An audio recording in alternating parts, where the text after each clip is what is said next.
Hello and welcome to the Ice Guys, brought to you by the Hockey Podcast Network. This is the show that takes you into the world of the National Hockey League. Every game, every day, from a sports betting perspective, with pro handicappers Alex B. Smith and veteran sports writer Jimmy Murphy. And now, here's your host, Ian Cameron.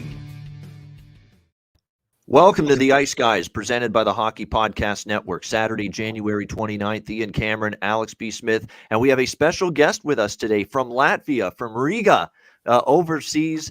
We've got Rinas Vitulins joining us. Vito is we're going to probably call him that moving forward. Rinas, it's great to have you on the Ice Guys show. Welcome in and tell us who you are. Hello, guys. Thank you for having me here in the Hockey Day in Canada. My pleasure to be here with you guys. And I'm come from Eastern Europe. It's like a country called Latvia. It's next to Russia, somewhere next to Lithuania, Estonia. We have few players as well in NHL. So I guess you know Latvia, Merzlikins, and as well we have Teddy Bluger. Actually, Teddy Bluger is the guy who I played with in my childhood, like for about 5-6 years in one lineup. He always used to play in center, and I was a winger. And already at that age, I could see that guy has a big potential. He was really dedicated to the game. He had the schedule, waking up early every morning, doing the same thing. And the guy was very good. It was a pleasure to play with him. And, awesome stuff. Mm-hmm. Yeah, awesome. And Mike Sullivan, Vito, he would agree with you. That Teddy Bluger's a very important player. He's been that for the Pittsburgh Penguins, certainly the last couple of years. There's no question about that. Alex, we'll welcome you in as well. What do you? Good to have our guest here with us today. Yeah, absolutely. I know we're going to have guests throughout the next few weeks. So it's Vito, it's nice to meet you and nice to have you on. And like I said, breaking down what's going to be a fun card. The first game pretty much starts in about 20 minutes because of Hockey Day in Canada. So it's nice. We had Hockey Day in Minnesota here specifically last week, and I know Hockey Day in America will be coming up in a couple of weeks as well. So it's great to have these early starts, especially now football kind of getting out of the way. We'll have more day games on Saturdays and Sundays, and sometimes they present some great betting opportunities. We'll talk about it, in a few minutes with this early game. I think there's a good spot there. So, Vito, great to have you on and ready to talk some hockey today. Yeah, absolutely. Now, I want to, before we turn into today's card, I do want to talk about Vito's background just a bit, because I noticed you had the link to your elite prospects, your player profile, your player background. I actually had to point out to you, wait a minute, that's a dead link. That's a broken link, man. You got to fix that. Yeah. It doesn't go to anywhere. So you corrected that, though. Nicely done there. And look, to be honest with you, when I look at it too, there's one league that you were playing in. I think when you were in the States, I had never even heard of the league, to be honest. WSHL, Western States Hockey League. So tell us about that experience. That's it's like a junior A, I guess. And once you're in Europe, like if you are from United States, they usually ask to pay to play. But once you are from Europe, they search for you, they kind of invite you, and then they offer you some conditions. They pay for your playing, living. They just want you to come there and play one season. So that was kind of what happened to me. So that was not the strongest league. That's why also I finished like 5th top scorer, I guess. I actually played in 3 different teams in that season. I finished at 5th top scorer. So it was not like a highest league, but it's still a You're nice still proud experience. of it. You should be. Yeah, exactly. I was in Las Vegas, for 1 week for showcase. So I also have been in Las Vegas. So that's a big thing for me. Yeah, and unfortunately, injuries cut your career short, your playing career short. So we'll skip that. You don't want to, think about that too much. Let's think about now, because now that you've retired from playing professional hockey, man, you're into betting. You've gotten into that. You found our show somehow, the Ice Guys. So how did you get into betting sports, and specifically betting hockey? Well, betting sports, specifically betting hockey, I think it started already when I was like 16. I don't know, 15 years old. Here in Latvia, we always find a way to bet, So 5 euros, 10 euros, there was always a bet. But then it just continues, and year after year, you continue to bet. Once you get older, you understand that actually there is some ways on how to actually make maybe a bankroll in a correct way, like avoid some things, some like parlays and so on. Better focus on some good value bets, and I will tell nothing new here on the show. That's what you hear, guys. That's the right thing, I think. Absolutely. I Yeah. always tell people parlays are going to destroy your bankroll long term, especially if you bet them more often than anything else. It's always good, always. That's why, look for value. You mentioned it, Vito. You're 100% right. Look for value. That's always important when you're talking, especially day to day. These sports like hockey, basketball, every single day. If you got to be able to make sure you look for value, and you're not always going to want to be parlaying big favorites and laying big prices. We're certainly always a proponent of that here on this show, whether it's me, Alex, Jimmy, or Andrew, for sure. So great to have you. Let's get into some Saturday NHL card analysis. We're going to start with Anaheim and Ottawa. This game is about to start in about 20 minutes from now. We've got the Ducks minus 140 road favorites, 5.5 the total in this game. This is a tricky one for me because I'll say this right now. I just cannot lay a price with Anaheim in this spot. This is one of those situations where they've been on the road all week long here throughout Canada. And, you look at this road trip of theirs. Actually, it started in Boston, 5-3. They ended up beating the Bruins. They lost in a shootout to Toronto, 4-3 after that. And then they played Montreal, and they won 5-4 the very next night. So when you look at this rigorous schedule here for the Anaheim Ducks, this is now going to be their fourth game in 6 days. And to add an even more difficult part to this scheduling situation, this is a 12:30 game, which is 9:30 a.m. Pacific time locally in Anaheim. So this could be very, very difficult for them to be ready and be sharp for this game. So it's not a good Anaheim spot. But here's the issue with Ottawa, the absences, the injuries that are mounting for them. We know Batherson, got taken out by Aaron Dell and such a cheap elbow that he threw at him earlier this week, and now he's out for the All-Star game as well.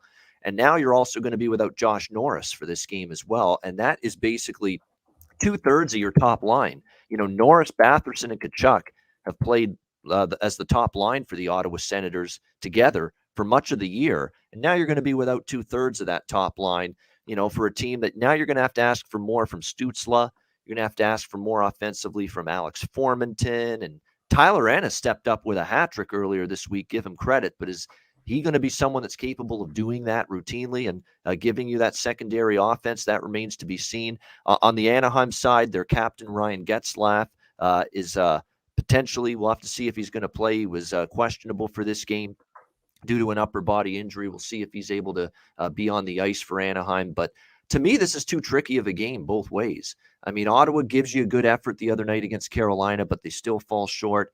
I would probably take the home underdog Ottawa, even with the absences that they are dealing with, before I take Anaheim, because I just think this is too tricky of a scheduling spot for them.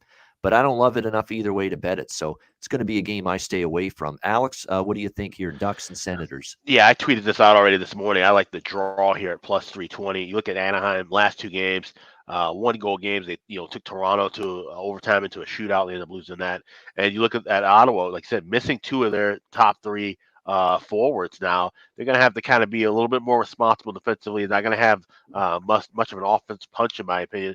And you look at their record, 3 of the last 4 games have been decided by 1 goal. 2 of those have gone into overtime or a shootout. So I feel like this could be a close game. And when you add in the fact that 4 games in 6 days for Anaheim with the early internal body clock start of 9:30, I would probably be hammering Ottawa if this had been the beginning of the road trip, because that would have been a really bad spot for Anaheim. But they should be acclimated to the time, given they've been gone for a week. But that still is a tough ask for this team. So I could easily see it being 2-2 or 3-3 after 60. So I'm going to draw at plus 320. Yeah, I could see that. I could see that being a very competitive game here early this afternoon. I kind of lean over too, but because 5.5 and it could be sloppy with an early game. And Anaheim's trended over on this road trip every game: Toronto game, Boston game, Montreal game. 3 straight overs here for the Anaheim Ducks. So I would lean that way from a totals perspective, over 5.5 in this game. All right, Vito, here you go. Maiden voyage. First chance to break down a game here on the Ice Guys show. What do you think, Anaheim, Ottawa? Well, one of the most interesting games to break down. All right, Ottawa Ducks. So what I think about this game? Well, the interesting thing is that the line opened. It was like 50-50. It was like in American money line. It was -1 and 10 on both sides.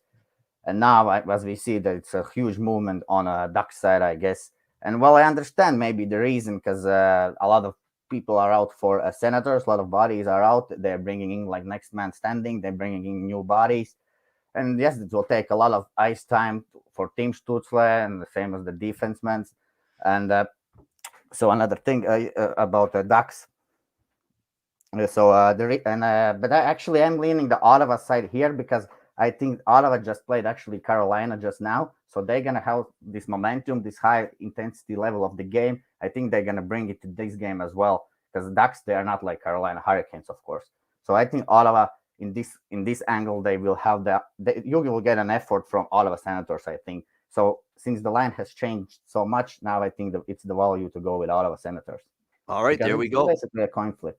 Yeah, exactly. That's kind of the way I feel. Now that the line's moved this much on Anaheim, we're talking about minus 140 they are now in this game, that there is some line value on Ottawa. And you always have to be a little concerned that, hey, we don't like this team as much without Batherson and Norris. And, sometimes you get the team stepping up first game now without Norris in the lineup. So will that be the case here? I think at this price, you could pizza money on Ottawa, I think, is worth a bet, in my opinion, in this game. If that's the way I would consider going. Same thing with the over. Like, me, I'm a high volume guy. This is the first game for Hockey Day in Canada on coast to coast here and on CBC and Sportsnet. I probably will sprinkle a little on both Ottawa and over 5.5 here. Just very, very small bets. I'm a small point as well from Anaheim. Maybe it's a very early game. They're coming from California. It's a 9:30 a.m. game now in this side of the America, so it could also play some angle maybe.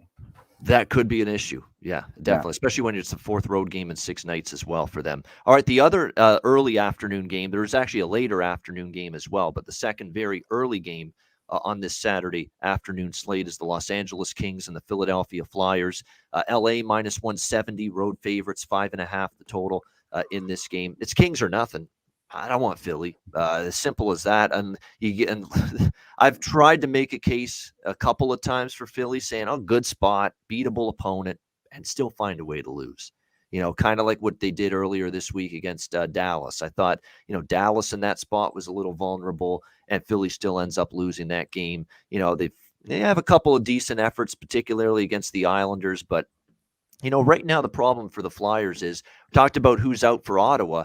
Philadelphia has not been able to overcome. They've got a barrage of key absences down the middle of the ice: Brassard, Couturier, and Kevin Hayes. All right, so they are decimated at the center ice position. Vito's played the game. He knows you got to have stability. You got to have depth at center ice, and the Philadelphia Flyers don't have that right now at this point in time. The defense has been, and they missed Joel Farabee too, left winger, who's been a pretty good offensive catalyst for them for much of the year. So with the center ice injuries, cluster injuries at center ice, cluster absences, Joel Farabee out, the defense has been disappointing. I think they've all taken a step backward collectively on the blue line. Provorov especially, he's not exactly been what we expected. Ristolainen's been kind of a disappointing, underwhelming addition from Buffalo in the offseason. Very undisciplined player as well.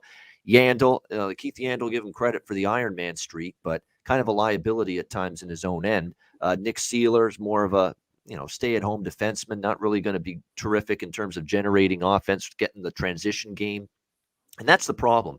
Too many of these Flyers defensemen right now, they're not getting the puck moving. They're not getting the puck going up the ice to get their offense going. So that ends up being the concern here. So yeah, it's LA or pass for me, but I'll admit it's probably going to be pass because I've got the same concerns for the Kings as I do for the Ducks. You've got a team that's been on the road for a while here in the Eastern time zone. It's playing an early start game here in Philadelphia. It's 10 a.m. Pacific when this game starts locally back in Los Angeles. I do get concerned about the how early this game is going to start.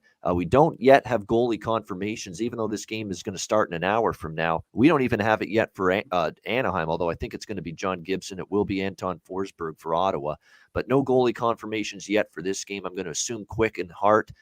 They are projected to be the goalies here, but nothing confirmed as of yet. I like the way the Kings are playing. So far on this road trip. Beat New Jersey. They almost beat Rangers, took them to a shootout, and then, of course, had the 3-2 win against the Islanders in their last road game. I would definitely expect this to be a winnable game for the Kings. I would only look at them and say regulation here, get them closer to even money.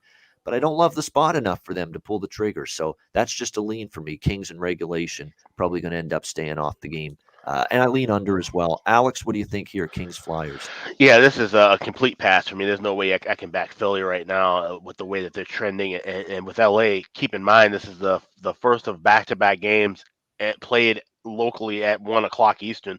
These are the earliest starts they've had all season. So tomorrow they fly to Pittsburgh and play another day game. That's probably the spot where I'll look to maybe fade the Kings. But here, we should see a spirited effort from them. If I had to pick somebody if I had to look at anything in this, it would maybe be Kings first period money puck line. But even with that, you wonder, okay, if Philly's going to get any kind of spark going, it should be early in the contest. So that's why I'm going to just stay away from this one altogether. And now, you know what the thing, too, with Philadelphia is? Not only are they playing poorly on the ice, they've scored 6 goals in 11 home games this year in 2022. Think about that. 11 home games, only 6 goals for the Philadelphia Flyers in those games. That's less than 2 goals per game that they're scoring at home. The offense is dried up. Defense and goaltending hasn't been good enough to save the day with the lack of offense. And now the captain, Claude Giroux, is being linked in trade discussions and trade rumors. And will he waive his no-move clause? Is he willing to say, you know what, this is a franchise, like I've been a great leader for this team for, a decade or so, but we're going, it's like a sinking ship, abandoning a sinking ship. Would Claude Giroux be willing to do that at this point? Flyers willing to move him? They apparently would. They say if he waives his no-movement clause, they could move and find a suitor for Claude Giroux. So that's a distraction that's hanging over this team as well. So it's just rough times all around for the Philadelphia Flyers at the moment. Vito, what do you think here of this one with the LA Kings and Philadelphia Flyers? Well, as Ian mentioned, you mentioned a lot of stats for Philadelphia, but I guess one of the most important would be that they haven't won a game yet in 2022. So basically, if you want to step in front of Philadelphia and guess that this is going to be first win for them today, you can do that. I would not, definitely not any play for me in this game as well as actually in the previous one. If any leans, then only, of course, Kings, nothing else here. I just don't see Flyers. I don't see any motivation from them when I watch the games. Looks like there's 2 different teams, Ottawa and Flyers. Flyers, they are just unmotivated. They don't do anything. They have wet players. Ottawa is a young team, and they are also in the end of the table standings, but they have motivation to play. So Flyers are just unmotivated. I don't see them. So I can't back a team which has no motivation to play. So yeah, and of course, yeah, and as someone that's played like you know what the characteristics of when a team's on their game. They're winning puck race battles. They're winning, one-on-one battles along the boards. They're getting the good prime scoring chances. They've got the puck. They're in the offensive zone. We know all those characteristics of teams that are on their game. And you're right. It seems like that hasn't been. Those elements have been missing from the Philadelphia Flyers for a long period of time. Next up, we've got the final afternoon game on this card. Winnipeg Jets, St. Louis Blues. St. Louis minus 165, home favorites. 6 the total, pretty much across the board in this game with the Jets and the Blues. This is the game of all the afternoon games. I'm really into this one quite a bit from a betting standpoint. Multiple plays on this game for me with the Jets and the Blues. First of all, we have to talk about just how the state of absolute disarray for the Winnipeg Jets blue line right now. It's an absolute shambles going into this game against the St. Louis Blues. Talked about it the other night, cashing a ticket with Vancouver as a big underdog against Winnipeg. 3 starting defensemen were out in that game. Dylan DeMello, Josh Morrissey, and Logan Stanley. Well, they're all still out, and now Nathan Beaulieu has been added to the injury report with a lower body injury, and he's going to be out for this game. So that means you've got 4 starting defensemen, 4 of your regular 6 defensemen out today for the Winnipeg Jets, and you're seeing just the detrimental effect that it's having. This team is just breaking down in their own zone, turnovers, miscues, just shoddy end zone coverage, defensive zone coverage, just porous. They've given up now 5 goals in back-to-back games since these defensive absences have really ramped up against Florida and Vancouver. 10 goals allowed in those 2 games combined. So this is definitely a team that's got some issues defensively, and it's not so much that they're a horrible defensive team. It's really that they're a horrible defensive team because of their situation. 4 starting defensemen out today. 3 for the last 2 games have been out. Hard for any team. I don't care how good your blue line is. You're going to take 3 or 4 starting defensemen off your team. You're going to struggle. you're going to have a tough time defensively. Simple as that. And right now we're seeing that with the Winnipeg Jets at the moment. And now you got to play the St. Louis Blues team that's certainly on home ice. They've played, just outstanding hockey for a long time now. For the overall season, they're 17-6. The St. Louis Blues on home ice. They've been absolutely tremendous here at Enterprise Center as of late. Very interesting to see who will be in net for the Blues, because right now the red-hot goalie is Ville Husso for the St. Louis Blues. He's been magnificent lately. He's been better than Jordan Binnington in between the pipes, no question about that. But right now, Jordan Binnington projected as the starting goalie as of now. Not confirmed. We'll have to wait and see on that. Either way, Blues, I would think, still have an edge here in this game. And I like a couple of bets here. I like the St. Louis Blues team total over 3.5. You can get that at around even money. I think they easily get to 4 goals against a team that, again, 4 starting D are going to be out. A team that's given up 5 goals in back-to-back games. I think the full game over gets there as well. Over 6 between these two. Because the one thing I could see the Jets doing, and Dave Lowry, the head coach, hinted at that yesterday. His quote was, "We need our offense to find us something here in this next road trip that's starting for us. We got to get something from our offense." Do you know what the translation is? Our defense is shot right now. We're just absolutely gutted on the blue line with 4 guys out. We got to outscore our problems. We've got to outscore our defensive issues, and we've got to overcome it by, outscoring the other team. So I think we get a higher scoring game. I like the full game over, and I'm also going to take St. Louis team total over 3.5 here. Alex, Jets and Blues. Yeah, and I get that they, that's the approach they have to take, trying to outscore their problems. But the thing is, in the last 9 games, they've been held to 3 goals or fewer, so they haven't been getting stuff done on the offensive front as well. It'd be one thing if these were track meets and they were, trying to, gut out one game 6-5 or 5-4, but that hasn't been the case. They've just been getting crushed in this long losing streak. So the only thing I like here would be St. Louis team total over 3.5 at even money. I think that's a great play. No reason in laying a price even in regulation with St. Louis, because you do keep in mind Winnipeg has historically played well against the Blues. They've won 10 of the last 13 meetings, but this isn't your average Jets club, obviously, with the players they have missing on that blue line. So I'm going to go Blues team total over. And a Blues team averaging for the year 3.87 goals per game on home ice. But especially lately, you look at what St. Louis has been doing on home ice. They put up 5 in the win against Calgary, 5 in the win against Nashville, a loss to Toronto, but they still score 5 goals in that game. So the offense, and this is the best, I've said this a bunch already, but one more time I'll say it. This is the best Blues team offensively I've seen in years. They're better offensively than the year they won the Stanley Cup, a couple of years ago in 2019, with what they've got on this team right now with O'Reilly and Shen and Tarasenko and Perron and Pavel Buchnevich, getting him from the Rangers, and how Jordan Kyrou has all of a sudden become a huge offensive threat and weapon for this team. Really like what I'm seeing from the Blues offensively. Like I say, this team, you wouldn't think in the past of the St. Louis Blues being able to score goals in bunches, but this year, that's what this team can do. Vito, what do you think here? Winnipeg, St. Louis. Well, to be honest, I also in this spot definitely I would lean Blues as everybody else, and I like that team total over 3.5 goals. And if we just look at this game, I mean, if Jets will play Hellebuck is tired at the moment. He's, I think, started most consecutive games than anyone else goalie at the league at the moment. So he looks really actually tired.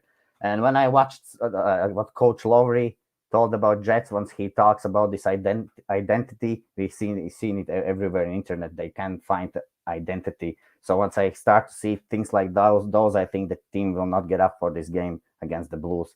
So when the special teams is another thing. If we watch, Blues has a very great power play, also PK, and at the moment Jets PK is really struggling without the top D. So I see that also St. Louis could put up some goals in the power play, definitely. And it's also a last game for the Blues before the All-Star break. So they might get up to this game. It's the last game. It's All-Star break after this one. So let's see how it goes. Yes, I like the St. Louis team total over 3.5 goals here at even money, I guess. All right, there we go. We're liking it. The Blues team total here, over 3.5. And thanks to Claudio for filling us in here. Great stuff there. Liking the Getzlaff is in. and John Gibson is starting for Anaheim today. So there we go. Getzlaff will play, and John Gibson in net Which for is the Anaheim Ducks. It's interesting to note because, like I said, with tomorrow's game being in Pittsburgh, Gibson's hometown, you think that he would have seen the start tomorrow, but I guess giving him the start today, so it means we could see Dostal or Stolars tomorrow. Yeah, it could be Anthony Stolars tomorrow, which is a bit surprising. You're right. That really is, because he's a Pittsburgh guy. And he's played well against Pittsburgh too in his career. So yeah, there's no doubt. Wait a minute, he's not. No, he's no. LA's playing Pittsburgh tomorrow. Actually, we got that wrong. Hold on. Yeah, we got LA and Pittsburgh tomorrow, Alex. Yeah. Oh, okay. All right. I was looking at something completely different. No, they played Pittsburgh already in Pittsburgh. You're right. It was 1-0. I remember that game. It was earlier this year. They already played in Pittsburgh. Actually, yeah. About LA the Blues and Jets, Right, there's another thing. It's actually the third meeting between these two teams, Blues and Jets. Yeah, Yes. so I take this actually very often in my betting angles. I watch actually the current season's record between the head-to-head. I guess it's very actually important because we rarely we see 4-0 sweeps in head-to-head meetings. So yeah, first meeting Blues won, I guess, at home at a close game. Then Jets won at home 4-2, and now it's again Blues today. Just in case. It's one and one split. You're right about that with the Jets and the Blues so far this year. And to me, this is just wrong place. Like the Jets, again, 4 starting defensemen out. That's very difficult to overcome that. So it'll be a challenge for them today, no question. San Jose, Florida. We've got Florida minus 320 home favorites here, 6.5 the total. In this game, of course, the Florida Panthers back on home ice where they just continue to be really a machine. I mean, 4-1 against Vegas the other night. Very solid game. What's very promising right now from the Florida Panthers is that Spencer Knight is starting to get his game back together again. You know, that was a very good performance from him against Vegas, following up what was a very good performance from him against Vancouver on that road trip for the Panthers. So to see Spencer Knight now starting to put a couple of good starts in a row together, that's good news. You know, if they can put that 1-2 punch together, him and Sergei Bobrovsky, definitely that's going to be boding well for the Panthers moving forward. I mean, they lead the NHL with 65 points. They've won 8 straight at home. They're 22-3 on home ice this year. It's very, very difficult to make a case to go against them here. You know what's amazing about Alexander Barkov, Florida's captain? He's been out for 13 games this year with an injury, and yet he's still second on the team with goals. I mean, just an outstanding year for him. And not enough people, guys, talk about Barkov away from the puck. He's one of the best defensive forwards going right now in the NHL. Just in good position, active stick. You know, always seems to be able to, is very good at picking your pocket too, especially when you're carrying the puck in the neutral zone. He just lifts your stick, takes the puck away. He is just a master at that, Alexander Barkov. And of course, Verhaeghe's had a nice year. Sam Bennett's been terrific. He's actually leading the team in goals with 20. Calgary Flames certainly thinking, where was that Sam Bennett for us? But he's certainly found it here with the Florida Panthers, no question.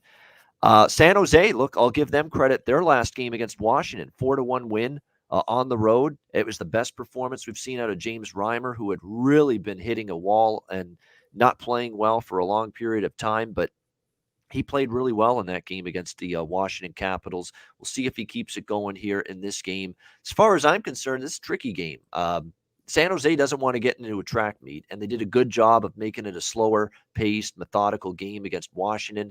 Can they get that out of Florida is going to be the question here in this game. It's one that's difficult to get some value out of it, in my opinion. I will say, you know, the last 2 meetings, Florida won them 5-1 and 5-3, so they've had no issue scoring goals against San Jose, and they have dominated this series, 6-1 in the last 7 head-to-head meetings here between these two teams. I don't do a lot of puck lines, but I came close here with Florida minus 1.5, but minus 130 wasn't the price I was really loving enough to take that. So I'm going to end up staying off this game altogether. Alex, what do you think here, San Jose, Florida? This is definitely one I like the over, but I want to wait and grab it in game. I want to, see if I can get that 6.5 down to a 6, land $1.25, $1.30. And there's some shops, if you got, I know BetMGM for one, you can already lay $1.30 right now and get the 6. Take that half goal out of the equation. I mean, that's the only way you can look really with Florida, especially at home. It's just a high octane offense.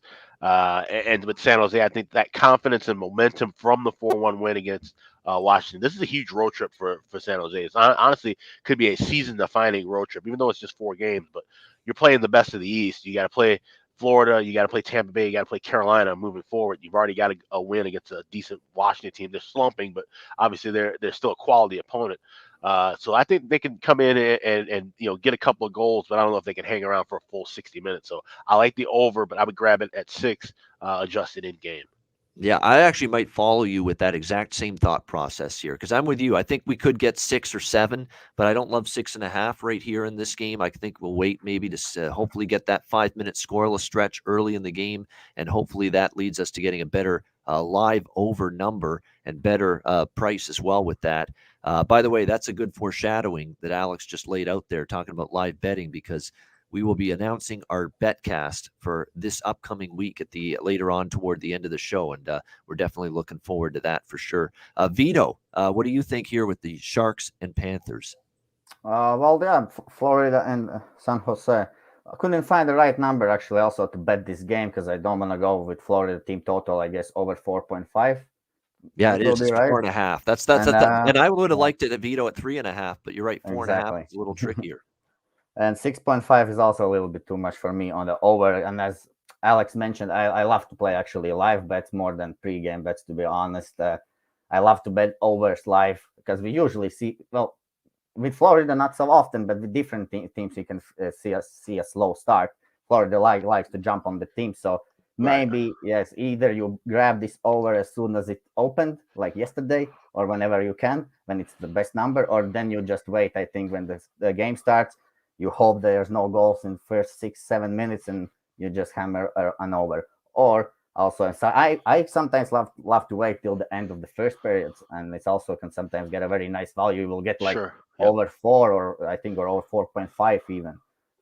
So that's also so definitely I would look in live game wagering on this game. Yeah, no doubt. That's a good option. You're right. 0-0 after the first period will usually lead you to a 4.5 or a 4.5, as you say, Vito. Yeah, in game. And definitely those are the ones where you're finally getting a really, really big adjusted number in your favor if you like goals. And how many times have we seen this year scoreless first period or just one goal in the first period? And there's a lot in the second and third. A lot in the second and third. I've seen 0-0 after the first quickly turn into 4-2 or 3-1 after the second period. I think Arizona and Pittsburgh just recently, right? Yep.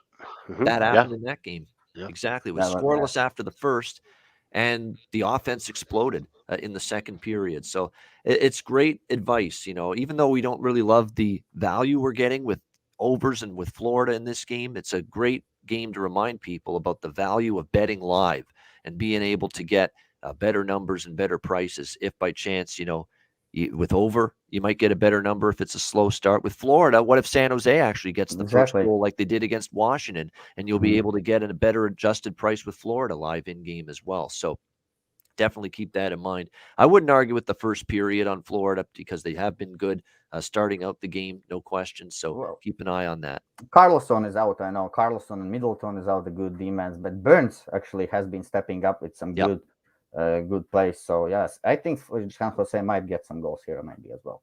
Yeah, we'll definitely see about that. Yeah, you're right. Carlson is out for that's the big one on the blue line for San Jose. But Burns has been good lately for San Jose, no question. He seems to be getting some of that offensive game back again for the Sharks in some of these recent games. All right, New Jersey and Carolina. Carolina minus 275 to minus 280, home favorite, 6.5 the total in this game. Of course, the last time these two teams played, it was just recently, and Jersey won 7-4 over the Carolina Hurricanes. So that may worry me here for the Devils tonight because you're talking about obviously the far superior Carolina team that actually might have an axe to grind with the New Jersey Devils tonight, considering they beat Carolina down 7-4 last week in New Jersey. Since then, the Devils haven't won.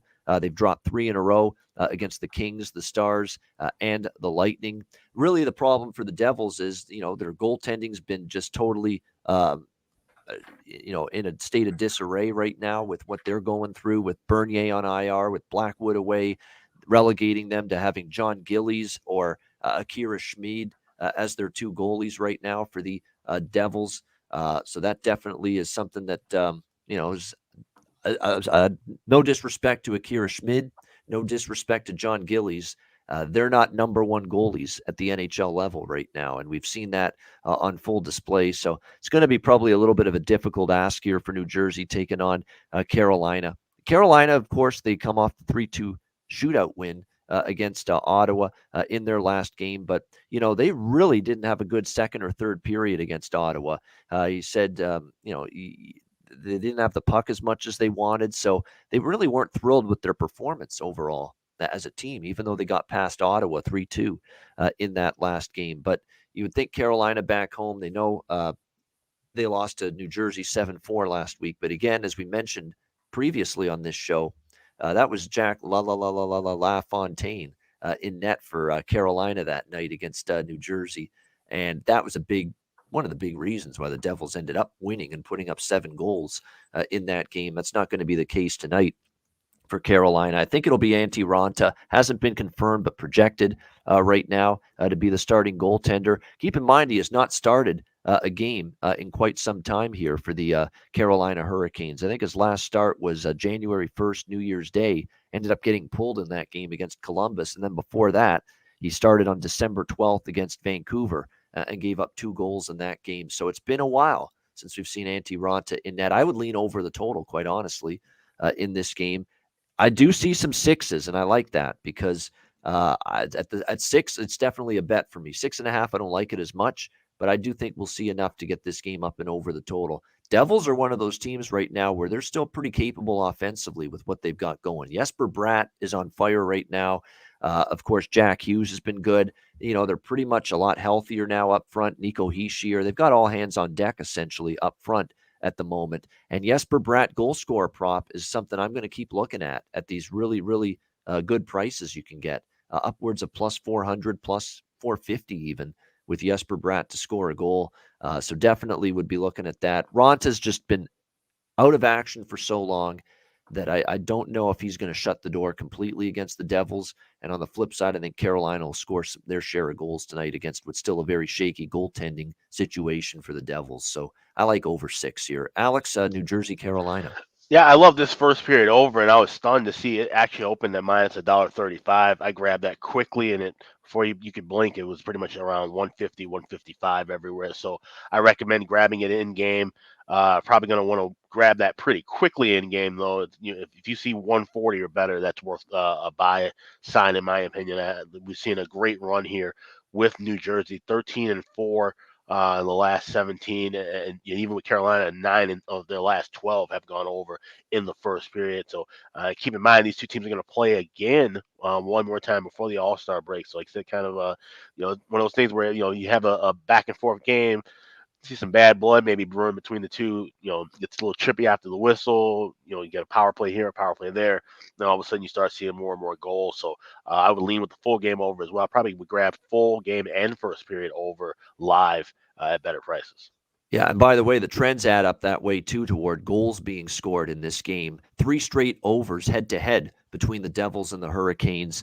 11-2 to the over in the last 13 road games for New Jersey. 7-3 to the over in the last 10 home games for Carolina. So everything's kind of lining up toward the over being the way to go here. Of course, sometimes everything lines up. It doesn't always work out, but it sure feels that way, that the over's the way to go here in this one. Vito, New Jersey, Carolina. Well, definitely. Well, Devils are playing some great hockey. They have offense, I'm watching some media also. They love to move the puck fast. They love to play fast hockey. And on the other side, Carolina, I think they play what they need to play. They can adjust to any type of hockey. And I like these revenge spots. I don't think Carolina can really take this game easy because they lost 4-7 a week ago, and it is a division rival. It's not like the team is outside of the division or conference. So I think actually Canes will get up to this game. I could look. I'm not sure what is the line in United States, but for a puck line, maybe I think Canes could get up and get it done with the puck line today. I think because it's the revenge spots, they have been working great for me this season. Even like just now, St. Louis Blues and Calgary and many spots. Yeah, so I will just stick to this. I think revenge spot. Go with Canes today. Maybe I see like 4-1 game, 5-2 game for Canes today.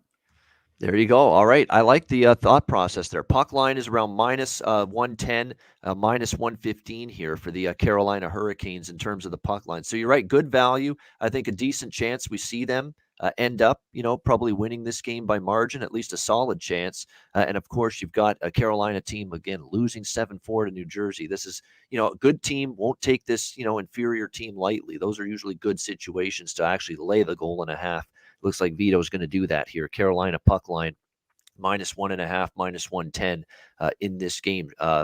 Again, I like the Carolina team total a little bit, 3.5. And Alex, I think you'll agree. Doesn't it feel like with these team totals, with the favorites, mid-range favorites, bigger favorites, didn't it feel like even just a couple weeks ago or a month ago, we could get 3.5 even money or minus 110 or minus 120? Yeah. Now we're getting these minus 150, minus 160 prices on these team total overs. So that's why the longer we go into the season, the value starts to slip away a little bit on some of these spots.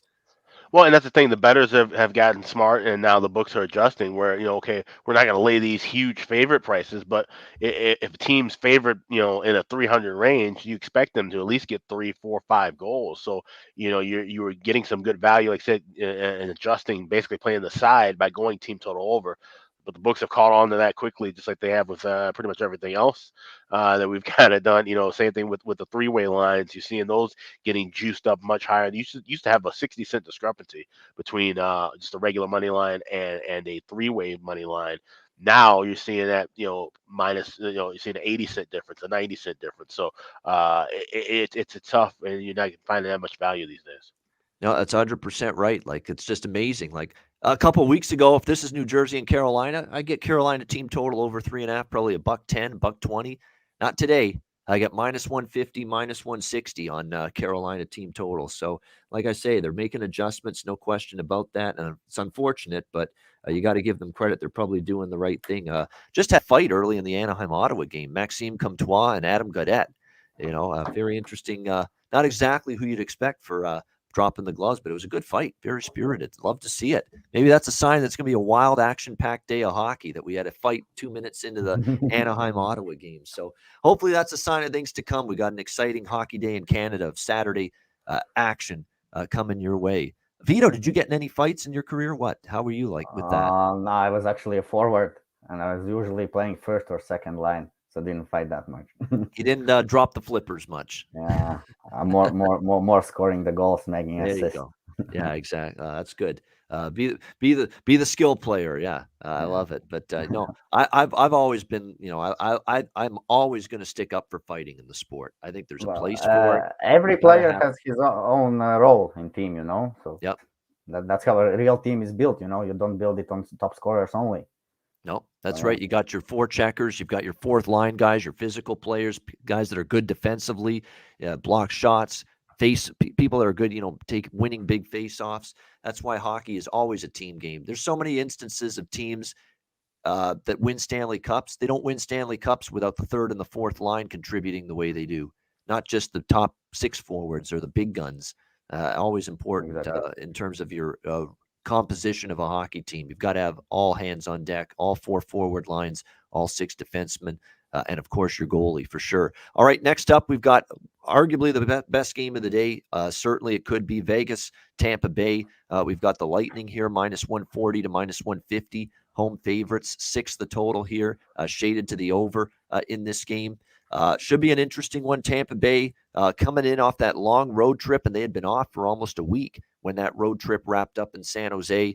And, it wasn't their best performance, but they found a way to get past New Jersey by a score of 3-2 in that game. Vegas now has lost 2 in a row on this road trip. And we kind of said after that Washington game that they won, this is where it's going to get more difficult now. You got to play Florida. You got to play Carolina. You got to play Tampa Bay. 3 straight games. It's going to be difficult here for the Vegas Golden Knights, but I like them here getting this kind of price in this game, to be quite honest with you. They lost to Tampa Bay earlier this year. Remember, it was that game, that only game on the schedule right before Christmas, December 21st. Mm-hmm. The entire schedule got postponed that day due to COVID-19 issues, but Tampa Bay, Vegas was the only game left standing. It was in Vegas, and you look at it, Vegas, played pretty well for parts of that game, and Tampa Bay ended up coming back and winning that game by a score of 4-3 in that one against Vegas. And I think when you look at this matchup here, Vegas, I think at this price has some value. They're starting to get healthier, which has obviously been an issue for them for much of the season. They've had so much of this year with Pacioretty in and out, Stone in and out, Stevenson's missed time.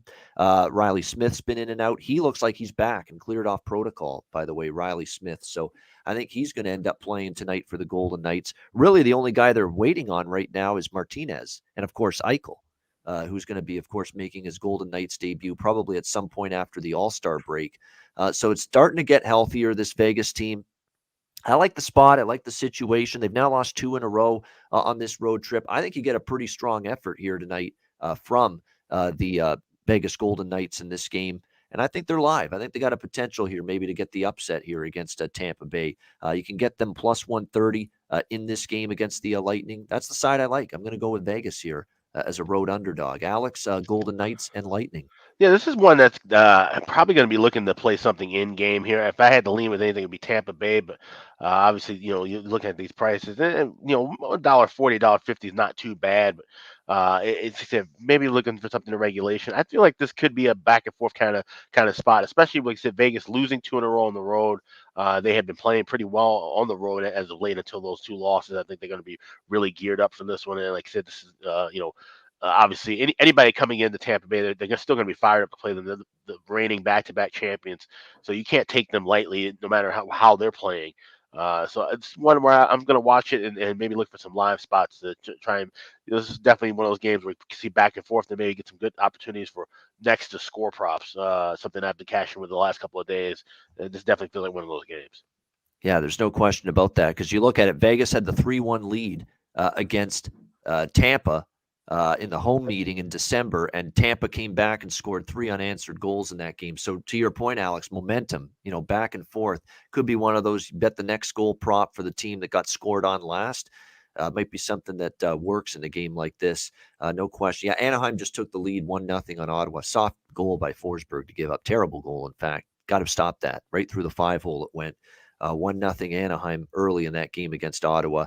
Vito, this is probably the game of the day. Certainly could be. On paper, it is. Tampa Bay hosting Vegas. What do you like?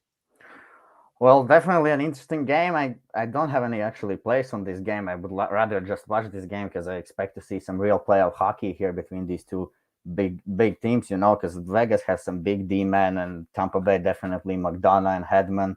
And those are 2 big teams going at each other. And yeah, the Vegas actually at this trip, as much as I can follow, before they went on this trip, they agreed in the locker room that they need to protect their net, either to have success in this road trip because they're playing some high octane offense. I mean, Florida, Washington, Tampa, Carolina, all these teams has great offense. So yeah, they actually done well protecting their net against Capitals. And against Florida, it actually was 2-1 game.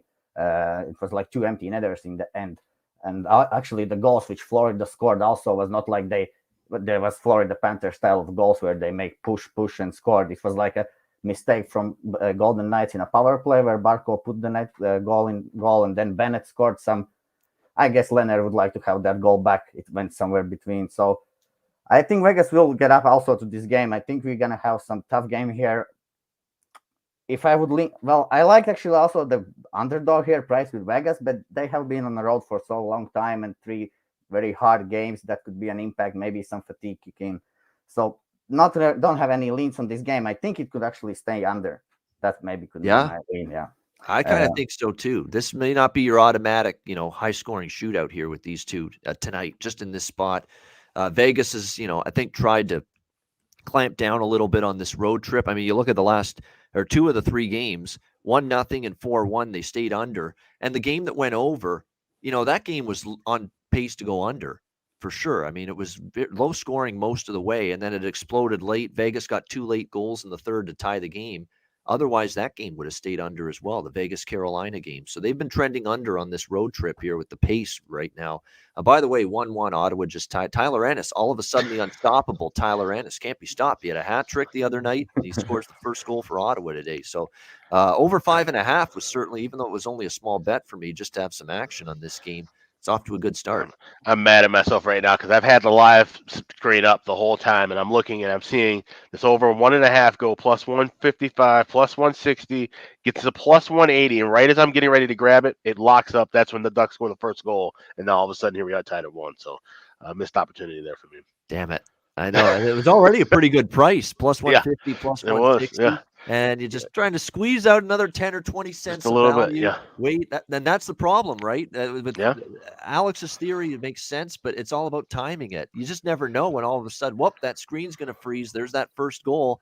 It's all about when you get in. And unfortunately, there's always going to be those instances where you're just a minute or two, just too late on the draw.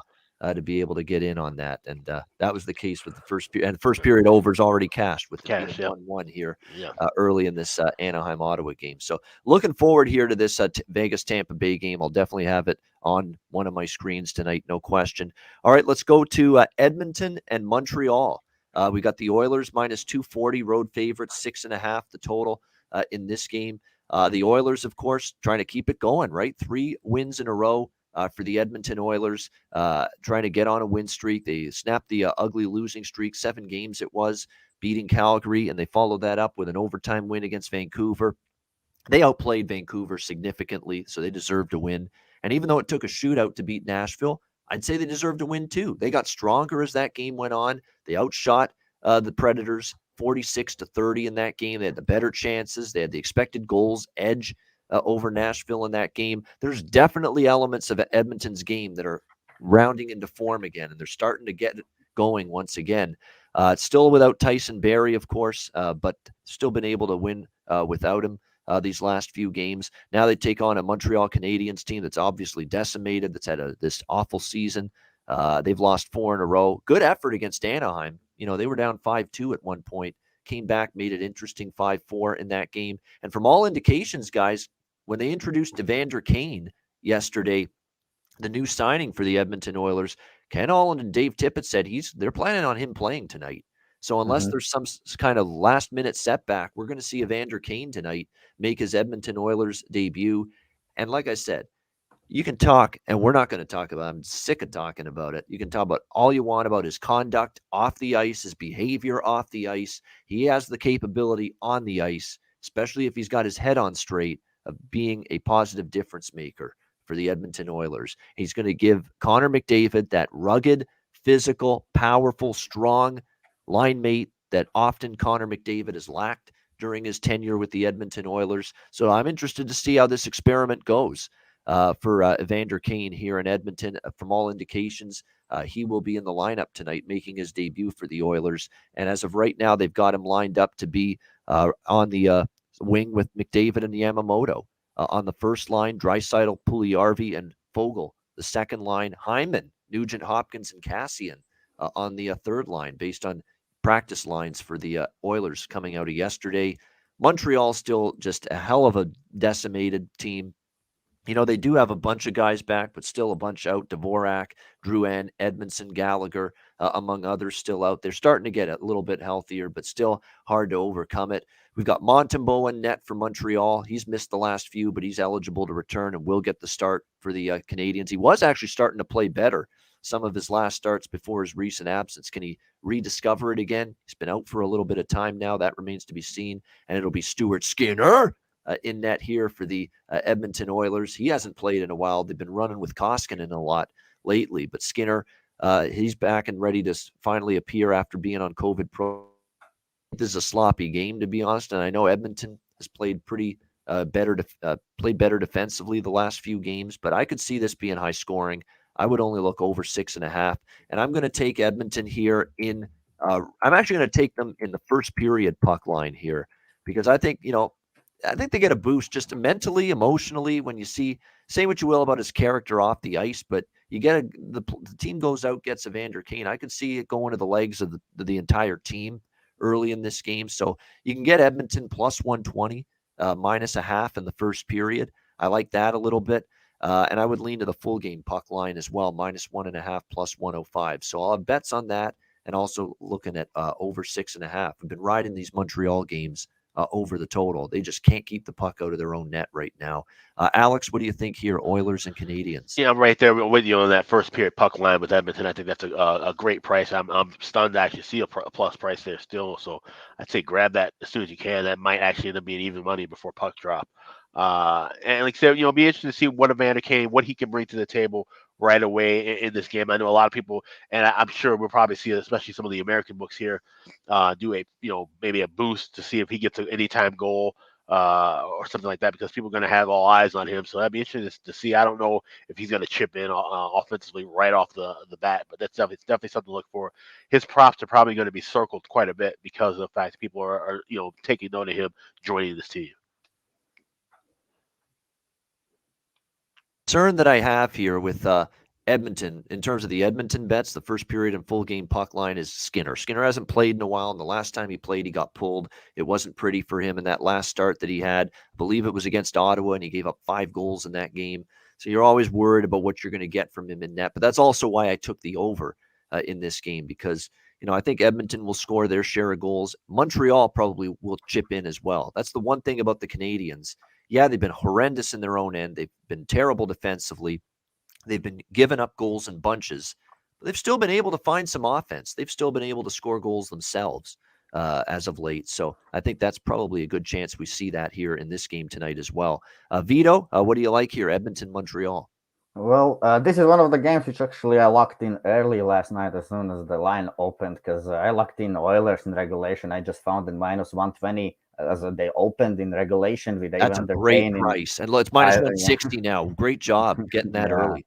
-120, -125 maybe, I don't know, but that was, well, it was 1.85 in European odds, so it's like -120. So yeah, even if they don't win, we are not here for one day. It's 82 game season, so even if they don't win, I will not kick myself too much, because this was the right way to go. As soon as I don't like seeing Skinner, of course, in the net, but just imagine if Oilers lose to Montreal today. That's they're going on the wrong direction. So I think Oilers has to get it done. It has to be done in regulation. So yeah, my pick is Oilers here. All right, Edmonton, and that's a heck of a price for Vito on that Edmonton in regulation, because -120, I remember seeing it. I just didn't get on it early enough, and it's up to -160. That's why I opted for the -1.5. Once it got above -150, I'm not on a regulation bet in my laying more than -150. But kudos to Vito here for getting on that Edmonton in regulation at -120. Definitely a great price there with that play. Toronto and Detroit, we've got the Leafs -250. Road favorites, 6 the total here, pretty much across the board in this one. How about the Red Wings? We know, and we've said this, throughout the season in our preview show, way back in late September, early October, Detroit would have the potential to be giant killers at times this year, and really sneak up on teams and pull big upsets. I didn't think last night would be that night, though, with Pittsburgh losing to Seattle the night before. I thought you'd get a pretty focused, inspired Pittsburgh team. I didn't see that in the first period. They got outshot 11-4. I mean, they really looked flat all over again, the Penguins in that game, and they basically invited the Detroit Red Wings to steal that game right from the beginning, and the Red Wings took it. Credit to them.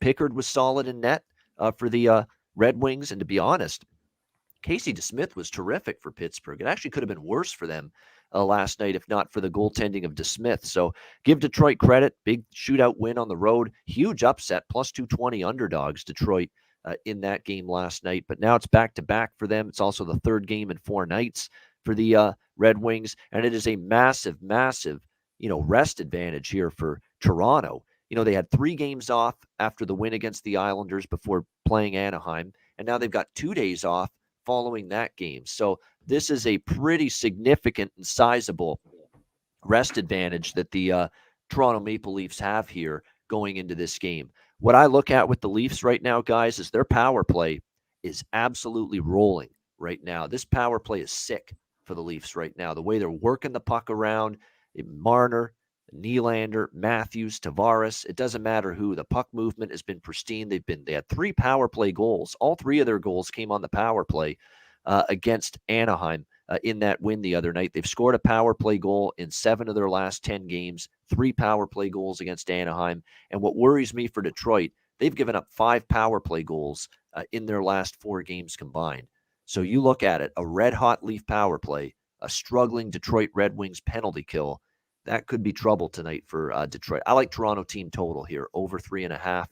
That's what I'm going to go with in this game. Minus 130 is what the price is on that. I think they get to 4 goals here in this game. They went with Pickard last night, which means it's going to be Alex Nedeljkovic tonight in net for the Red Wings, most likely. But to be honest with you, he's been kind of shaky lately for the Detroit Red Wings. And Peter Mrazek will get the start for Toronto, and I expect him to play well. He had one of his best starts in a long time against the Islanders last Saturday.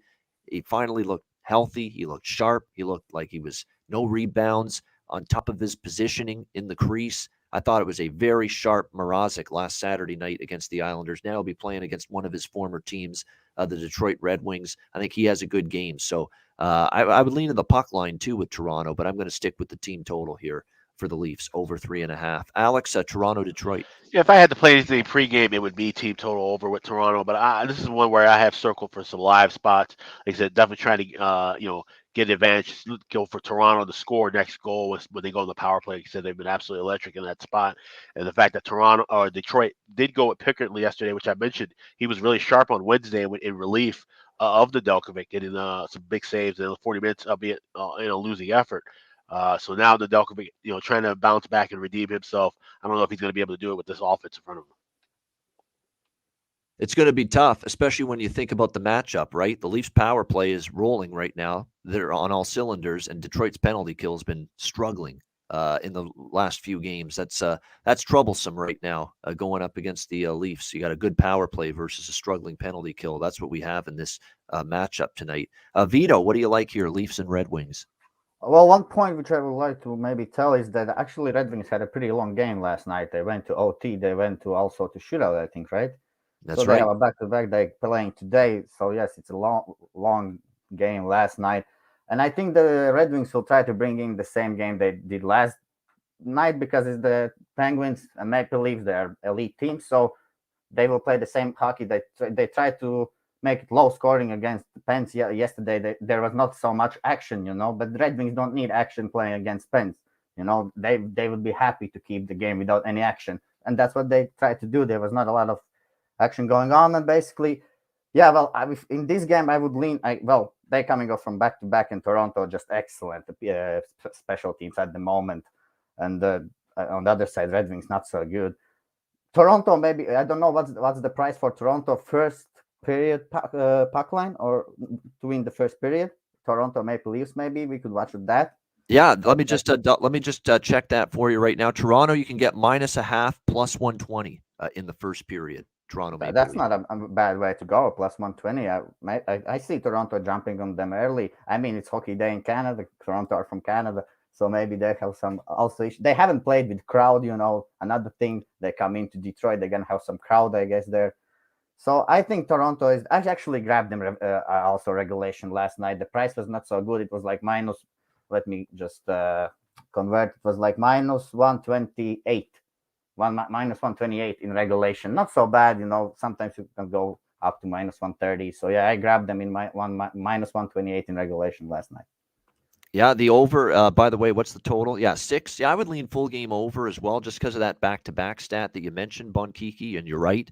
Detroit Red Wings on a back-to-back have really trended over the total this year. And you're right, 7-1 this year to the over on a back-to-back, the Detroit Red Wings. So, yeah, I'd lean full game over. I just like the isolating the team total even more with the Leafs over 3.5. And we can't underestimate, Detroit with the schedule they've had. Played a lot of games this week, back-to-back now. Pittsburgh last night on the road, Toronto at home tonight. And Toronto's played a Saturday, Wednesday, Saturday schedule the last week. 3 games spaced out in a 7-day span.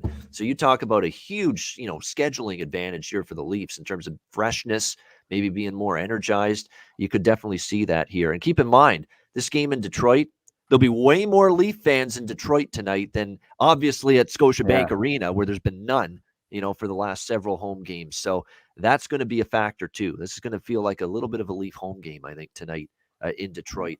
At Little Caesars Arena. No question about that. All right, next up, we've got Buffalo and Arizona. Arizona -120 to -130. home favorites in this game, 6 being the total here, pretty much across the board in this one.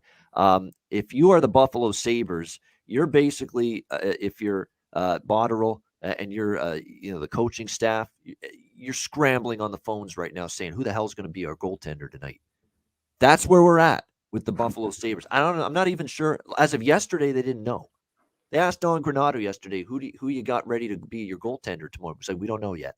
We'll have to make some calls and see what we can do about it. That's where they're at right now, the Buffalo Sabres. This is beyond remarkable right now, what's going on. So we know that Tokarski, Anderson have been on IR for a long period of time. We know that Aaron Dell is suspended and serving the second game of his suspension here tonight in this game against Arizona. So he's not available. Anderson, Tokarski were on IR. Ukko-Pekka Luukkonen put on IR. Malcolm Subban is out. And the one goalie left standing was Michael Hauser. Not anymore. COVID-19 protocol now for Michael Hauser. So Buffalo is in a spot now where they've used 6 different goalies this year, and all 6 of them potentially tonight could be unavailable to play. I was hearing some things that Craig Anderson, they don't even know if he's fully 100% yet. He's a 40-year-old goalie. He's been out for a while, but they say he's been close to returning, and that basically out of necessity, he might have to play tonight, even if he's not fully 100% ready to return. But that's where they're at. They're in a desperate situation here, Buffalo. They honestly have no clue, where they're going with their goaltending. It just might have to be. He's the one guy that's actually available tonight, Craig Anderson, even though he's probably may not be at 100% health yet. So you either start Anderson tonight, maybe rush him back just a little bit, or you call some emergency goalie. I don't know. Do you make a trade during the early today? We'll have to see if there's a deal they can make to quickly get a goalie in here. I mean, it's nuts. It's crazy. Absolutely. I've never seen anything like this with a team so ravaged and decimated at the goaltending spot. They've gone through all their NHL goalies. They've gone through all their AHL goalies on the farm team. I mean, that's where we're at right now with Buffalo, that even though he may not be fully 100% ready from a health standpoint, they may force Craig Anderson into the net tonight at 40 years old. That's not necessarily a bet-on situation to me. On the flip side, you got Arizona, back-to-back games for them, albeit at home. They lose to the Bruins last night by a score of 2-1. Pretty valiant effort, actually. Wedgwood was pretty solid in net. Tonight, they will probably go back to Karel Vejmelka in between the pipes. It is confirmed he'll be in net. Again, we don't know who the Sabres goalie is. We probably won't know until very close to opening puck drop, but it's obviously a difficult situation here. I'm tempted by Arizona team total, actually. Over 3.5. Very good plus price. You can get plus 140 in some spots with that Arizona team total over 3.5. I think that's probably something I'm considering. I'm probably going to wait till I see who's in net confirmed for the Buffalo Sabres, but no doubt they're in a very, very difficult spot here. Either way they turn, whether it's some fly-by-night name that they pick up, off the street, or whether it's Anderson at 40 years old, maybe being rushed back from a significant long-term injury. It's not exactly a bet on goaltending situation tonight for the Sabres. Really, the only thing they've got in their favor is they've had 3 days off since their game against Ottawa. So they are rested. They definitely have that advantage over Arizona tonight. I don't know if that's going to be enough for them to overcome this situation, though. So right now, leaning Arizona team total over 3.5. Alex, Sabres, Coyotes. Yeah, it makes you wonder what's Dominic Hasek doing these days. Maybe he gets the call. It pops up out of nowhere. I mean, that's literally where they are right now. Like this is unprecedented to see 6 goaltenders essentially where they've been on IR or suspended or in protocol, and none of them are available. So, like I said, if they rush Anderson back, who hasn't played in a very long time off of that injury, that could be troublesome. And if they get it, sign some kid, they're in Arizona, so maybe they sign somebody off from the Arizona State University roster or something. I have no idea what they could possibly do for a backup call up. So I'm going to go first period over here. You're only laying $1.25. We know how Arizona can be shaky at times, even though Vejmelka's the better of the 2 goalies. They're susceptible to give up a goal here, and obviously, if Buffalo doesn't have any quality goalies in net, they can give up as many as possible. So we'll go first period over 1.5 minus $1.25. All right, there we go. First period over 1.5 here, minus 125 for Alex with Buffalo and Arizona. Well, we talked about Vegas Tampa Bay being one of the most glamorous games on the NHL slate today. This might be the least glamorous game on the slate, but this Buffalo goaltending situation, I will admit, in some sick, twisted, demented way, it is kind of fascinating in my mind, seeing what might transpire here for Buffalo tonight with their goaltending in this game. How do you see it going, Vito, Buffalo and Arizona? Well, it was hard for me to handicap this game in the beginning as I don't know who is going to be in the net for Sabres. But overall, the first meeting went to actually 2-1 Buffalo in shootout. It was in start of the season, I guess. So it was a low-scoring game. Anyways, that I think the Arizona will get up to this game because they have lost the first game to Buffalo. And if you will watch a little bit the schedule for Arizona, they're going to play Calgary, they're going to play Avalanche before the All-Star break. So this could be the game where they could actually grab the win against the Buffalo. So I think Arizona will get up to this game. That's why they actually play Vejmelka today, find him better as the backup Wedgwood. And yeah, well, basically about the Buffalo goalie, well, there's one thing, shaky. When goalie comes back from an injury, I think it's much harder for the goalie. Will be shaky. It will be hard game for him. For player, it could be different. The players can come back into lineup straight away, or maybe some of the players need some time. It depends on the players. But goalie, I don't see so often the goalie comes in and plays straight away. An excellent game, first one. That doesn't happen, I think. So yeah, my lean would be Arizona, but nothing much in this game. All right, lean Arizona, but probably a pass here for Vito in this one. Yeah, I mean, let's not just stop at Dominic Hasek, as Alex said. Let's see what Ryan Miller's doing. He's only been retired for a year, former Buffalo Sabre. He's still pretty young. He can get in there for an emergency situation. How about Steve Shields? How's he doing? Marty Baron is a friggin' television analyst right now for Buffalo. Get in the net, Marty. They need you. It's an emergency. It's an SOS call. Answer the call. Come on, guys. Anybody? Hasek, Miller, Biron, Shields, anybody? It's like friggin' Ferris Bueller's Day Off here. Anyone want to be a goaltender for Buffalo? Anyone? Yeah. Probably not. I think Ryan Miller's happy with him. You're going to go in for an emergency situation for a horrible hockey team? I don't know. It doesn't sound like an appealing trade-off if I'm him. But yeah, crazy situation. Crazy. I've never seen anything like this that the Buffalo Sabres are dealing with their goaltending here tonight in this game against Arizona. All right, before we get to our final game on this Saturday card, by the way, 179 live viewers on a Saturday afternoon. We appreciate it. Hit the like button if you haven't done so already. We want to remind you about DraftKings Sportsbook. 4 teams left in the NFL playoffs, and that means only 4 teams left for you to bet on at DraftKings Sportsbook, an official sports betting partner of the NFL. Counting down to Super Bowl 56, new customers can get 56-1 odds on any team and bet just $5 and get $280 in free bets if your team wins.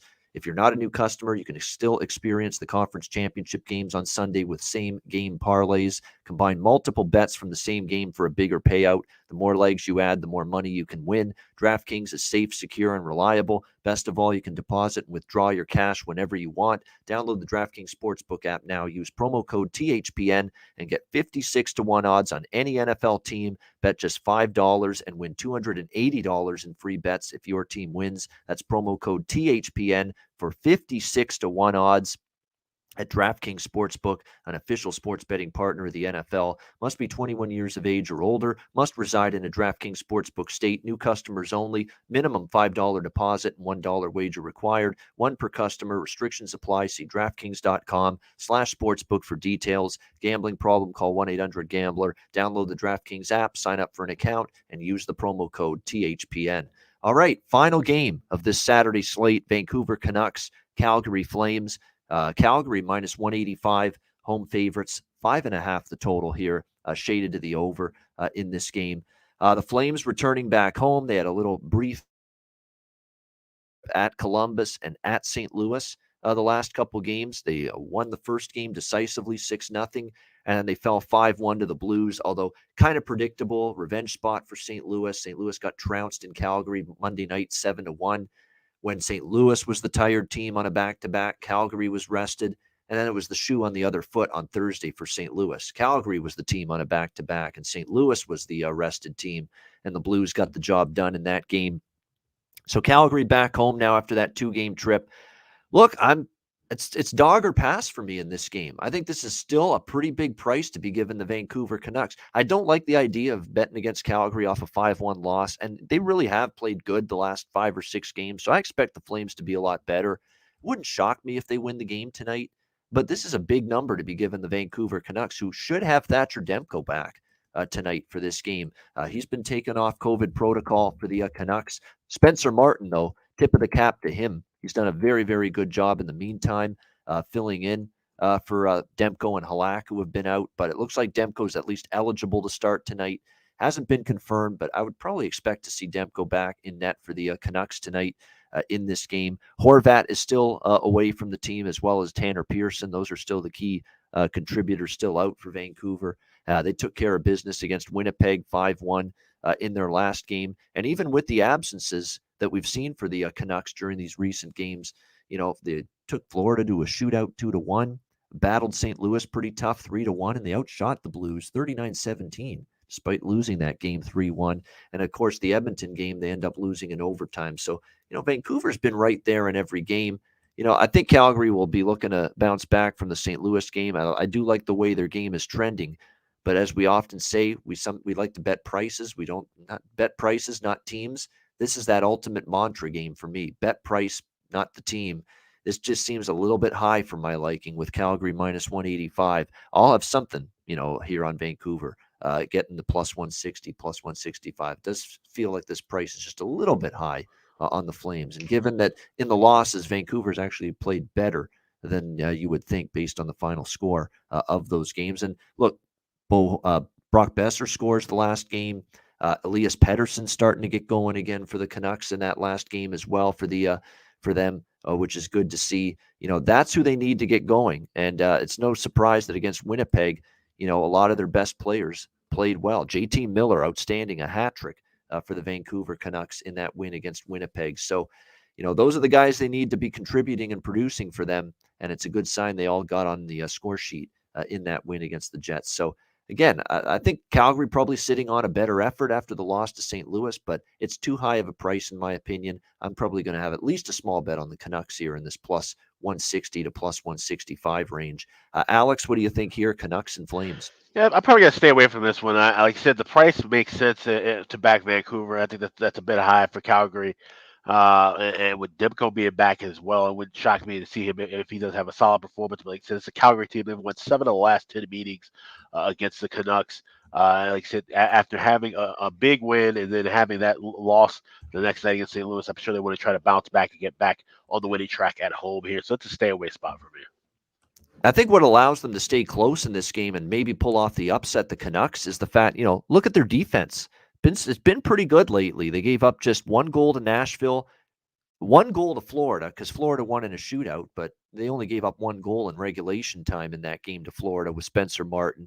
They only gave up 3 to St. Louis, and that was the DiPietro game, where Michael DiPietro started, and he just wasn't ready for NHL duty.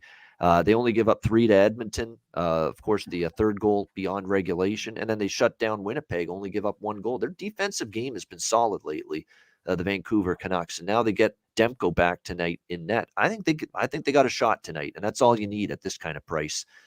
Vito, what do you like here, Vancouver, Calgary? Okay, first of all, I would like to say apologize for the chat. I can't answer because I guess I need to register or something. There was some questions for me, but I can't answer, so I will maybe answer a different day. But anyways, about the game, I guess this is the first meeting between these two clubs, and they are division rivals. And it's usually very interesting games between Calgary and Vancouver. Very big rivalry game. And yes, about the game, well, I like how Vancouver has been obviously playing lately because of Spencer Martin. I think that team really started to pick it up in front of the net. They started to help the goalie. So the defense has really picked it up, and I think they will continue the same play with Demko in the net.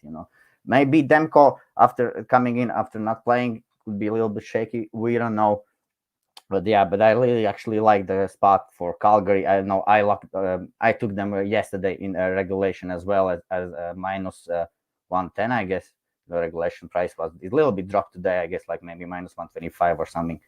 But yeah, I took in Calgary yesterday in regulation. I just think it's a good spot for them to bounce back. I also think the coach is very hard, and from what I have played my hockey career, I don't like these back skating and all this stuff. So I think Calgary wants to Does finish this. anybody as a hockey player like them? I don't think so.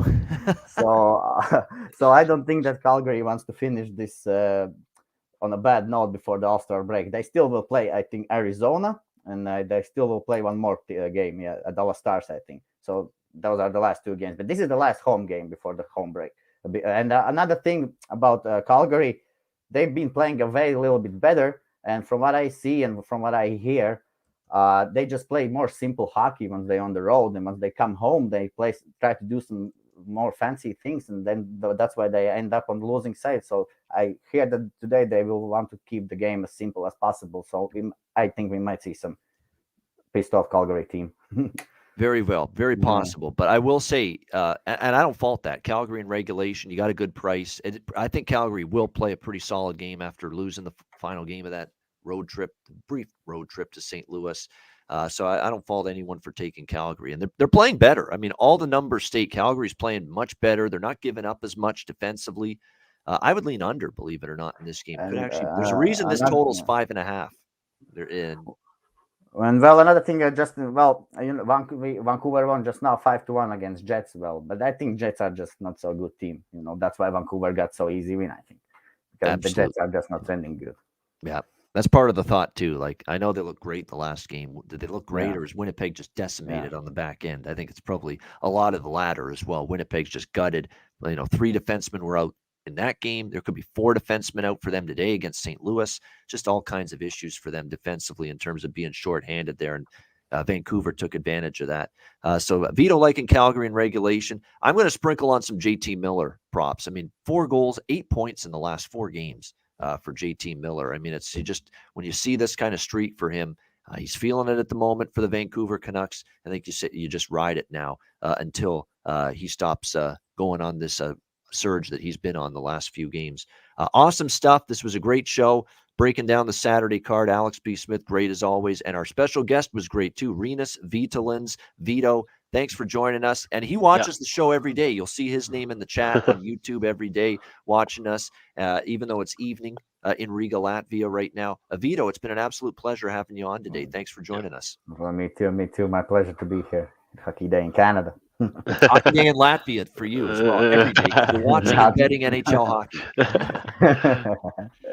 Yeah. Exactly right. And before we get to best bets and wrap up the show, announcement time. We are going to have our first live betcast of the season Tuesday night, February the 1st. We're looking forward to it. We're going to start at 7:00 p.m. Eastern time. Again, it's going to be like we've done in the past. Bring your favorite beer or whatever booze item, beverage you want. We'll sit, watch the games, comment on them, make a ton of live bets. We're anxious to see how this unfolds on a busy slate. We've never done a betcast before in years past. We've done it during the regular season and on a night like Tuesday where there's going to be, I believe, 11 games in the NHL on Tuesday. So, it could be overwhelming. We're trying to stay on top of everything, all the goals, all the line moves that happen. But, hey, you won't know until you try. So we're going to see how it goes on this bigger slate Tuesday night, February 1st. And then following the Super Bowl, the week of the 13th or the 13th of February, that's when we're going to try to get going with weekly betcasts for the rest of the regular season and playoffs. So looking forward to that. Make sure you join us Tuesday, February 1st, 7 p.m. Eastern time. First Ice Guys live betcast of the season. Looking forward to it. If you want an invite to the stream, you know where to find me. Hit us up, Alex, anybody. We'll send you the StreamYard link right before we begin. If you want to join us on the air for the Ice Guys betcast on Tuesday night at 7:00 p.m. Eastern time, 11 games. And we're definitely looking forward to some live betting on such a great slate. I see Vito in the chat that Velu is mentioning you here. I believe he's from Finland, if I'm not mistaken. And he's been watching our show and in our chat regularly on a daily basis as well. So it's great to see that the Ice Guys, we've got people watching in Europe, people watching in Australia, England. We've had some people joining us from there. Germany, obviously where Vito is, Latvia, you name it. We're not just a show with Canadian and American viewers and listeners. We've got people from Europe and overseas joining us on this show. It really means a lot, and we appreciate all of you. Yeah, absolutely. So it's great. The Ice Guys is a worldwide movement. That's what it means. And hockey's a game for everybody. And it really means that, obviously, with what's going on with the, we want to make sure we get rid of the racist things that are going on in the sport. And it means that not just for that, but it really is for everyone, every country, every nationality. Hockey is for everyone. And this show is a statement of that we get so many viewers from all over the globe. We definitely appreciate it. All right. With that in mind, let's wrap this thing up with best bets for this Saturday card. Alex, we'll start with you. What do you like for best bet? Let's go with the first period over with Arizona and Buffalo. I mean, we don't know who the Sabres are going to have in net. That may be really troublesome. It's never a good sign, obviously. And Arizona coming back after that road trip and had that tough game last night with Boston rather. It might be a little shaky for them as well. So I think we see some goals in the first 20 minutes. We'll go with the Sabres and the Coyotes first period over 1.5 minus $1.25. Best bet.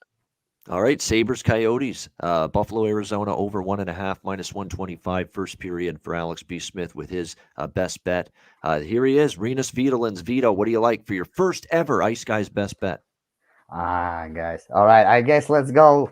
I should go with the biggest team, which today is everywhere in the news, and I guess that's Edmonton Oilers, right? And Evander Kane grabbing that first win for them, I guess, in Montreal. So yeah, Oilers in regulation. Plugged them in last night. Not so good price now, but anyways, Oilers in regulation, I guess. You've already won half the battle with that bet. Locking in Edmonton in regulation at minus 120, which is an excellent price. It's up to minus 160 in most spots right now. But Oilers in regulation, best bet here for Vito on this Saturday card. And my best bet for today, I'm going to go with the. Let me just see here. I'm going to go with the early game, Winnipeg, St. Louis. That is what I like the most. I'm going to give you two best bets from this game. St. Louis team total over 3.5, full game over 6. I like both of them. I like both of them equally, so I'll give you both. Two best bets from that same game. St. Louis team total over 3.5 and the full game over 6, minus 115. Jets and Blues for my best bets here on this Saturday NHL card. That's a wrap for the Saturday edition of the Ice Guys. Thanks to everyone for joining us. If you're live on YouTube watching, hit the like button on your way out. We appreciate it. A reminder, the Ice Guys is live 7 days a week, Monday to Friday, 2 p.m. Eastern, Saturday and Sunday, noon Eastern. If you can't watch the show live, download the Ice Guys podcast in audio form on all major podcast platforms, Google Podcasts, Apple Podcasts, Spotify, Stitcher, and iHeartRadio. Download the Ice Guys podcast whenever you can't watch the show live. Great show for Alex B. Smith, for our special guest, Rinus Vitolin's. Vito. I'm Ian Cameron. Have a great Saturday. Enjoy the games and good luck. And we will talk to you again tomorrow on Sunday for another edition of the Ice Guys, presented by the Hockey Podcast Network.